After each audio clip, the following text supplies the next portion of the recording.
7 jours à Brest fait son apparition ce mercredi. C'est un nouveau hebdo gratuit. Vincent Lassenet, bonjour. Bonjour. Vous êtes le rédacteur en chef de ce magazine gratuit. Donc, vous ouvrez ce numéro 1 avec une information exclusive. Le vélo électrique libre arrive à Brest. Alors, comment vous avez déniché cette info?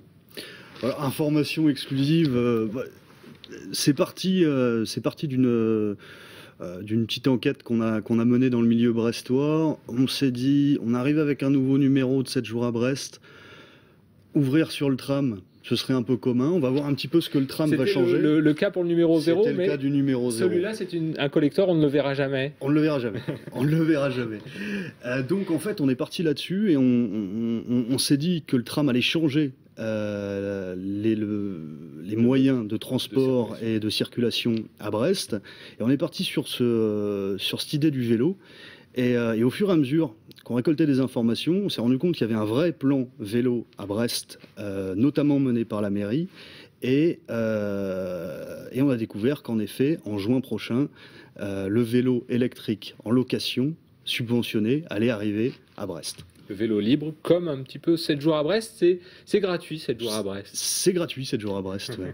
Comment comptez-vous traiter l'actualité? Parce que finalement, cet exemple du vélo, donc, qui fait la une du numéro 1, c'est aussi un petit peu la démarche qui sera initiée pour 7 jours à Brest. Le lecteur va pouvoir retrouver des sujets approfondis? Il va pouvoir retrouver chaque semaine un sujet approfondi sur les 2 premières pages du journal.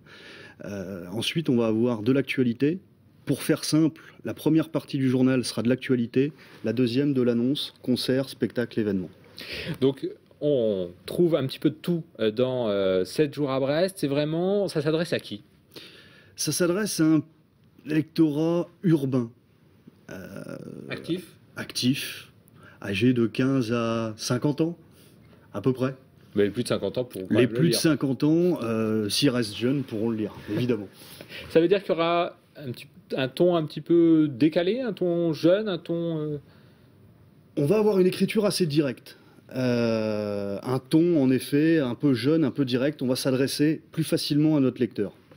De manière un peu plus concrète, comment on va pouvoir se procurer 7 jours à Brest, puisque c'est gratuit, mais il va falloir le trouver, il ne va pas forcément être dans les... Alors on espère qu'il va être bien distribué. Théoriquement, on va le voir. On va avoir 150 points de dépôt sur la ville, et chaque mercredi, du colportage, en anglais du street marketing, c'est-à-dire entre 10 et 15 personnes qui vont le distribuer de la main à la main dans les rues de Brest. Et il y aura rien à donner, hein. Siam, c'est gratuit. C'est gratuit. C'est gratuit.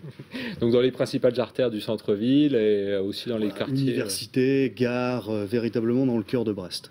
Vincent Lassenet, quand il y a déjà 2 quotidiens assez forts, Télégramme, Ouest France, sur la place de Brest, est-ce que c'est pas un peu suicidaire de se lancer dans une aventure comme ça? On n'est pas vraiment concurrent du Télégramme et de Ouest France. Le Télégramme et le Ouest France traitent de l'actualité tous les jours. Nous, on arrive chaque semaine, donc on ne va pas rentrer dans cette course à l'info. On va essayer de traiter des sujets d'actualité avec un autre regard, traiter de l'angle, beaucoup d'angles. Mais d'une manière générale, le papier se porte pas très bien. Aujourd'hui, il y a Internet qui est concurrent. Il y a Internet qui est concurrent, mais on a également un site Internet. En fait, je pense que c'est assez complémentaire. C'est-à-dire qu'on a différents rythmes d'infos. On a un rythme d'infos sur Internet qui va être plus immédiat. On va utiliser beaucoup les réseaux sociaux, Twitter, Facebook, pour faire une info assez immédiate. Et ensuite, on a le temps du papier hebdomadaire, plus à froid, sur certains sujets. Pour approfondir les sujets de l'actualité brestoise.